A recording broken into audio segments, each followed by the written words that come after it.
അസ്സാം വലൈക്കും വറഹമത്തുള്ള. അറിയാനുള്ളവരെ, ഇലക്ഷൻ്റെ ചൂട് കഴിഞ്ഞു, റിസൾട്ടും വന്നു. വിജയാഹ്ലാദത്തിൻ്റെ കോലാഹലങ്ങളും നമ്മൾ കാണുകയുണ്ടായി. ഒരിക്കലും ചെയ്യാൻ പാടില്ലാത്ത ചില വിജയാഹ്ലാദ പ്രകടനങ്ങൾ നമ്മുടെ മുസ്ലിം സമുദായത്തിൽപ്പെട്ട ആളുകൾ നടത്തിയതിൽ ഖേദിക്കുകയാണ്. അവർ ചെയ്തതിൽ മോശമായി പോയി എന്നാണ് നമുക്കൊക്കെയുള്ള അഭിപ്രായം.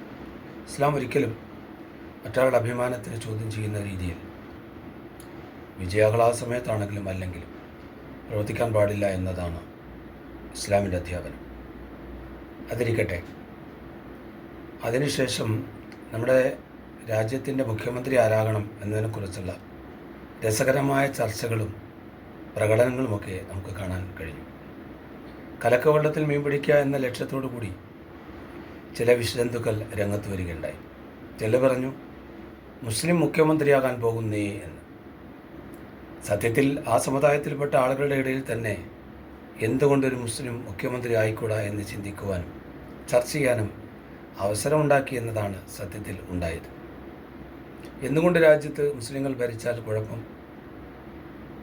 മഹാത്മാഗാന്ധി, ഇന്ത്യയുടെ രാഷ്ട്രപിതാവ്, പ്രഥമ പുരുഷൻ, ഈ രാജ്യത്തിന് സ്വാതന്ത്ര്യം കിട്ടിയപ്പോൾ പ്രഖ്യാപിച്ചൊരു കാര്യമുണ്ട്. നമ്മുടെ രാജ്യത്തിന് മുസ്ലിമായ ഉമറുൽ ഫാറൂഖിൻ്റെ ഭരണമാണ് വേണ്ടത് എന്നാണ്. ഈ രാജ്യം 800 കാലത്തോളം മുസ്ലിം മുഗൾ ചക്രവർത്തിമാർ ഭരണം നടത്തിയിട്ടുണ്ട്. ഒരിക്കൽ പോലും ഒരു കലാപം ഉണ്ടായിട്ടില്ല കേട്ടോ. ഏതെങ്കിലും ഒരു സമുദായത്തിനെ പ്രൊമോട്ട് ചെയ്തുകൊണ്ട് അവർ പ്രവർത്തിച്ചതായി ചരിത്രത്തിൽ നിങ്ങൾക്ക് കാണാൻ കഴിയില്ല. ഇന്ത്യയുടെ ചരിത്രത്തിലെ സുവർണ്ണ കാലഘട്ടമെന്നാണ് അതിനെക്കുറിച്ച് ചരിത്രകാരന്മാർ പോലും രേഖപ്പെടുത്തിയത്. ആ ചർച്ചയും കഴിഞ്ഞു. ഇപ്പോൾ മുസ്ലിം വിദ്യാഭ്യാസ മന്ത്രിയാവാൻ പാടില്ല എന്ന ചർച്ചയിലെത്തിയിട്ടുണ്ട്.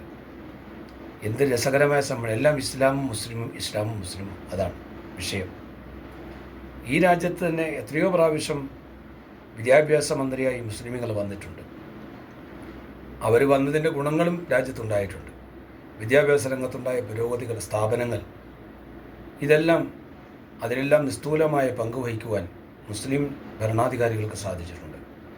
എന്തിനേറെ, തീരെ പഠിക്കപ്പെടാത്തതും കൂടുതലായി ആരും പിന്നാലെ പോകാത്തതുമായ ഒരു ഭാഷയാണ് സംസ്കൃതം. ആ സംസ്കൃതത്തിന് വേണ്ടി ഒരു സർവകലാശാല പോലും കേരളത്തിൽ അനുവദിച്ചത് മുസ്ലിം ഭരണാധികാരികളാണ് എന്ന കാര്യം മറന്നു പോകരുത്.